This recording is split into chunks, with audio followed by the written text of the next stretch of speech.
Igeret HaKodesh, Siman Yud Dalet, la page Koufraf Amoud Aleph. Ce siman que nous commençons aujourd'hui concerne aussi la tzedaka. L'Admor Zaken a l'intention particulière d'éveiller notre générosité pour la tzedaka que l'on donnera spécialement pour les pauvres et les mosdod d'Eretz Israël. En général, quand on donne la tzedaka pour une cause nouvelle, un nouveau mossad, un nouveau bet rabad ou un nouveau mikvé va être créé, va être construit, alors c'est très motivant. Mais quand on donne la tzedaka pour le même mossad, pour le même bet rabad, des dizaines de fois, alors on a plutôt tendance à se lasser, à être moins motivé. Avec le temps, la volonté de donner la tzedaka s'émousse progressivement, même quand on est convaincu que c'est très important. Et l'Admor Zaken veut nous inciter à inverser la tendance, donner chaque année beaucoup plus que l'année précédente, comme s'il s'agissait d'une nouvelle campagne de tzedaka.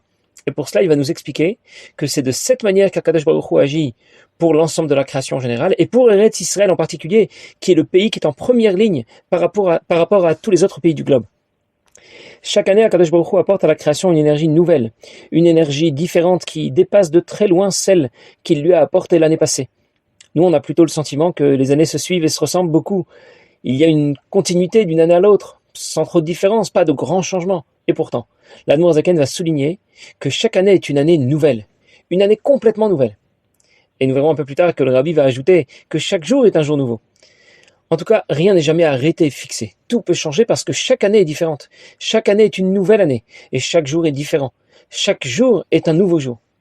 Dieu apporte à la création en général, et à Eretz Israël en particulier, une nouvelle énergie. Et nous aussi, nous devons donner la tzedaka de la même manière, et donner chaque année la tzedaka, comme s'il s'agissait d'une nouvelle cause, avec une grande motivation, avec beaucoup de générosité. Or, dans les mots. Pour éveiller l'amour ancien, l'affection que l'on pourrait avoir pour Eretz HaKodesh, pour Eretz Israël, Yod Bo'eret Krishpesh, Mikerev Ish Velevamok. Et réveiller cette flamme d'amour pour Eretz Israël, pour qu'elle brûle du fond de notre cœur très fort. Comme si aujourd'hui Dieu nous avait inspiré d'un esprit de générosité, afin de donner la tzedaka d'une main très large, de donner énormément plus chaque année, en allant et en augmentant de plus en plus, parce que c'est de cette façon que procède Akadosh Baruch Hu. Lorsqu'il apporte l'énergie qu'Eretz HaKodesh, qu'Eretz Israël obtient de façon nouvelle et différente chaque année. En d'autres mots, Dieu nous donne l'exemple. Il nous suffit de suivre son exemple. Cette année, ce ne sera pas comme l'année dernière, un cran plus haut. Cette année est une année complètement nouvelle et différente des précédentes, même si ça ne se voit pas de l'extérieur. Je vous donne un exemple. 2 personnes sont vivantes. Le premier est très énergique et fougueux. Le deuxième est plus mou et placide. Les deux sont vivants. Ils n'ont pas la même énergie, même si ça ne se voit pas tout de suite au premier coup d'œil de l'extérieur. On peut pousser l'exemple un peu plus loin. 2 personnes sont vivantes allongées sur un lit. Le premier est endormi, le deuxième est réveillé. Pareil, les deux sont vivants, mais ils n'ont pas la même énergie, même si ça ne se voit pas au premier coup d'œil. En apparence, une année après l'autre, la vie continue. Mais en réalité, l'énergie qui nous est apportée lors d'une nouvelle année est beaucoup plus haute et puissante, même si ça ne se voit pas. Même si on a le sentiment que c'est toujours pareil. Comme dit le Passouk, les yeux de Dieu sont toujours tournés vers Eretz Israël du début à la fin de l'année. Quand on dit que les yeux de Dieu sont tournés du début à la fin de l'année vers Eretz Israël, on ne comprend pas. À la fin de cette année commence l'année suivante. Donc s'il y a une continuité, on aurait dû dire pour toujours. Passouk dit dans Parashat Akev, les yeux de Dieu sont tournés vers Eretz Israël, depuis le début de l'année jusqu'à la fin de l'année. On aurait dû dire, les yeux de Dieu sont toujours tournés vers Eretz Israël. Pourquoi le Passouk dit du début à la fin de l'année? À la fin de l'année commence l'année suivante.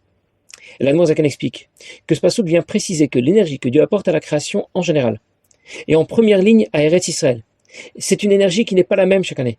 Du début à la fin de cette année, c'est un certain paquet qui arrive. Et du début à la fin de l'année suivante, c'est un nouveau paquet qui arrive. Avant d'aller plus loin, on peut déjà remarquer que, de ce fait, toutes les situations, quelle que soit la situation, rien n'est jamais bloqué et fixé. Tout va pouvoir changer d'une année à l'autre, puisque le monde est différent et le monde change d'une année à l'autre. Et il explique. On va comprendre cela d'après ce que dit le Passouk.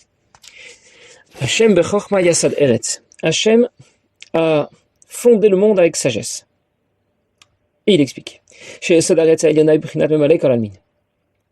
La terre d'en haut, qui apporte à la création l'énergie qui va intégrer la création, Malchut, Ve'atartona, la terre d'en bas, et Eretz Refet Samchouvenet Kenegda Mamash, c'est la terre que Dieu a choisie et qui est alignée sur Malchut. Ve'niklet al Shema Eretz Hachaim, et que l'on appelle Eretz Hachaim, la terre de vie. Hineu nimshach mamshachat ve'arat Chochma ila. Elle provient directement de Chochma, elle est directement sous l'éclairage de Chochma, Karachaim Elyonim, qui est à l'origine de la vie au plus haut point, au plus haut niveau, qui dirtive, comme dit le Pasuk, Ve'achokma techaye ba'alea, la sagesse fait vivre celui qui la possède. En plus, cette lumière se renouvelle chaque année. Chaque année, c'est une lumière complètement nouvelle et différente, décalée par rapport à la précédente. Je reprends ce que l'Admor Zaken vient de nous dire. Le Pasuk dit dans Mishlei, Hashem bechokma yasad eretz. Le pshat, ça veut dire que Dieu a créé le monde. Quand Dieu a créé le monde, il a fait preuve d'une grande sagesse. Il l'a créé avec beaucoup d'intelligence. Mais l'Admor Zaken explique. On distingue la terre d'en haut et la terre d'en bas. Ce qu'on appelle la terre d'en haut. La terre d'en haut représente la dernière des sphirotes, Malchut, qui gère l'énergie que Dieu apporte à la création pour l'intégrer, la terre. Mais Malé Kol Almin. La terre d'en bas représente la terre d'Eretz Israël dans notre monde. Et Eretz Israël est dans le prolongement, dans l'alignement direct de Malchut. Eretz Israël est aussi appelée Eretz Hachaim, la terre de vie. Parce que l'énergie qu'elle reçoit provient directement de Chochma. Bien sûr, elle transite par Malchut, mais elle provient d'abord directement de Chochma, de la première des sphirotes. La sphira qui est à l'origine de l'énergie que Dieu apporte à Eretz Israël et à toute la création. Le Pasuk dit « Chochma techaye ba'alea ». Le pshat, ça veut dire que celui qui est sage saura comment mener sa vie. Mais l'Admor Zaken souligne, avec ce Pasuk, que Chochma est à l'origine de la vie et de l'énergie qu'Akadosh Baruch Hu apporte à Eretz Israël, puis à toute la création.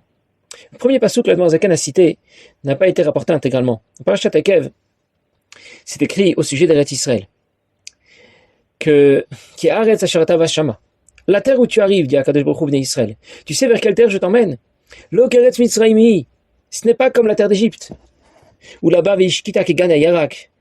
La terre d'Égypte, c'est une terre où il ne pleut pas. Alors, il faut arroser les champs. Et de cette manière, on peut y faire pousser quelque chose. Là où tu arrives, dit Akadosh Baruch Hu bnei Israël, Limtar Hashamayim Tishtemayim, c'est une terre où il pleut. Et le pasuk conclut, c'est une terre particulière où Tamid Ene Hashem Elokecha Ba, les yeux de Dieu sont toujours tournés vers elle, Mereshit Hashana, du début de l'année, Ve'ad Acharit Shana, jusqu'à la fin de l'année. Ça veut dire qu'on comprend qu'il y a une différence de traitement entre l'énergie apportée à l'ensemble de la création d'une part, qui est représentée dans le pasuk par Eretz Mitzrayim, et l'énergie qui est apportée à Eretz Israël d'autre part.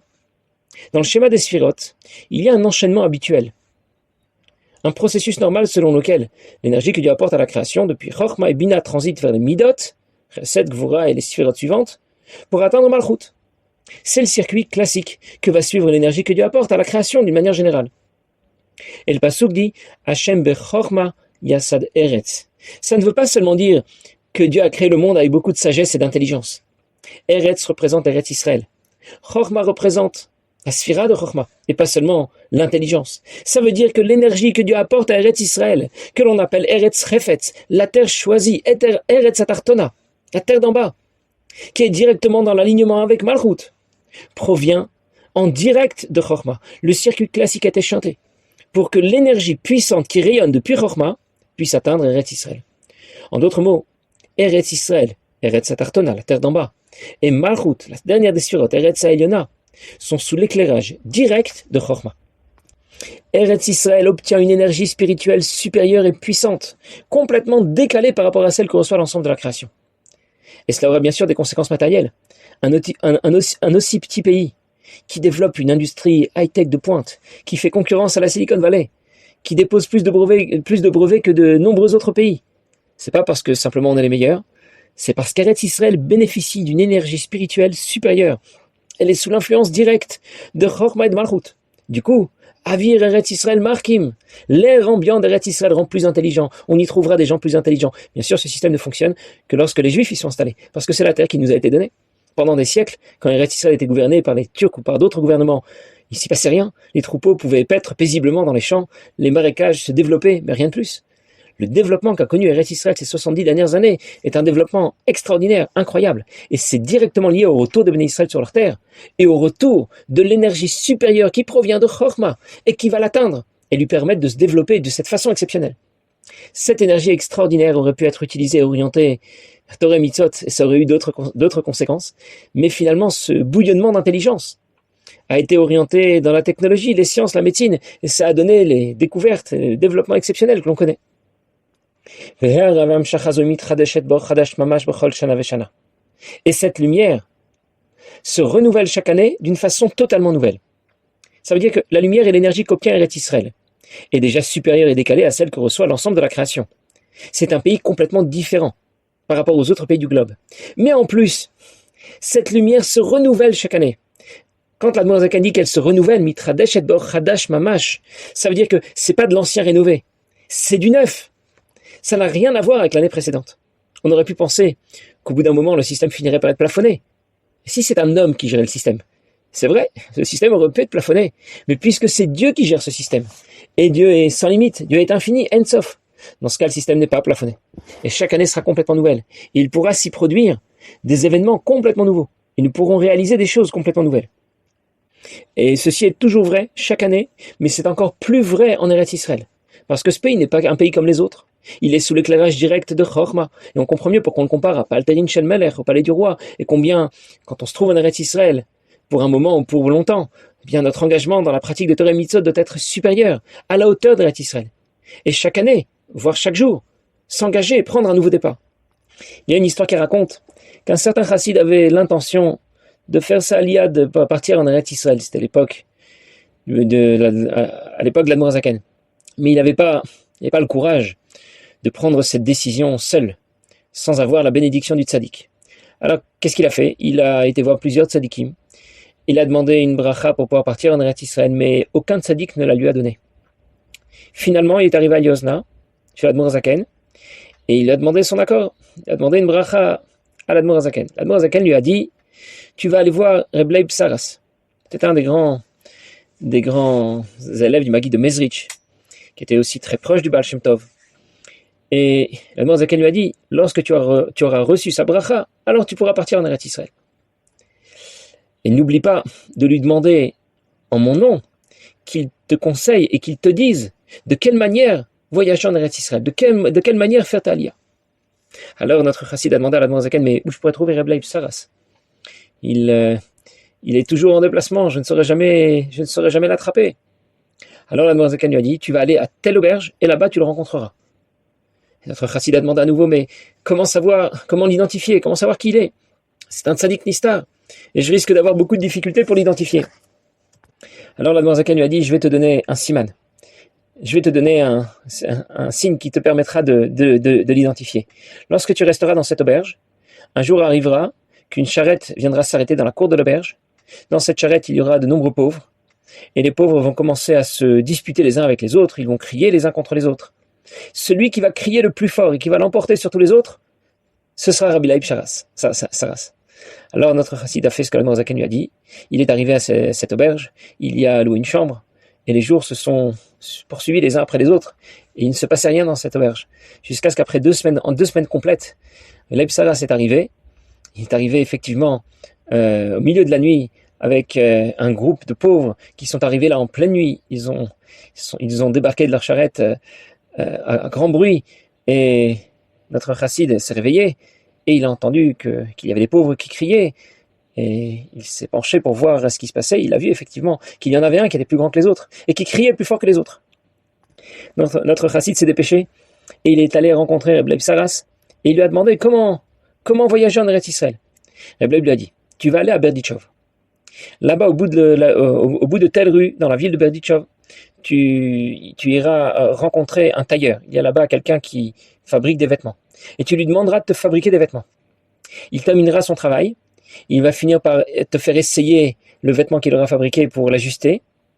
Et au moment où il fera les dernières finitions, tu vas l'entendre chanter. Il va chanter un nigoun. À ce moment-là, tu lui demanderas est-ce que tu dois voyager en Eretz Israël et comment faire. Alors notre chassid est parti à Berdichov. Il est allé jusqu'à la maison de ce tailleur. Il a commandé un vêtement. Et le tailleur a accepté. Il a commencé à fabriquer ce vêtement pour lui. Il avait 2 assistants. Et l'un d'entre eux n'était personne d'autre que Rabbi Mordechai Tchernobyl.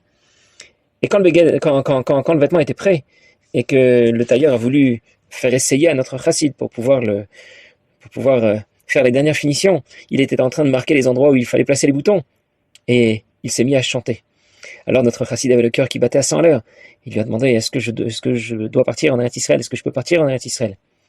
Et notre tailleur lui a dit, tu peux y aller, mais fais attention de toujours porter le vêtement que je suis en train de te fabriquer. Alors notre chassid était très ému. Il a compris qu'il avait rencontré ici un tzaddik nistar, un tzaddik caché. Et il n'avait aucun doute que grâce à sa bracha, maintenant il pourrait aller en Eretz Israël et que jamais il ne devrait quitter le vêtement que ce tzaddik avait fabriqué pour lui. Le lendemain, il a voulu aller de nouveau rencontrer ce tzaddik. Mais à sa grande surprise, la maison était vide, il n'y avait plus personne dans cette maison.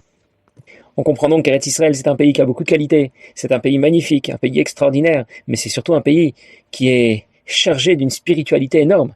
Et quand on s'y rend, pour un certain temps, ou pour plus longtemps, eh bien, il faut savoir dans quel pays on met les pieds. Dans le pays où Tamid ene Hashem Elokecha ba mereshit hashana vad achreit hashana. C'est le pays vers lequel les yeux de Dieu sont tournés du début à la fin de l'année. Et donc, en même temps que c'est un privilège, en même temps, c'est ce qui doit nous engager à pratiquer Torah et Mitzvot quand on s'y trouve, avec beaucoup plus de flamme, avec beaucoup plus de hauteur, avec beaucoup plus de puissance, parce que ça doit être à la hauteur de Eretz Israël.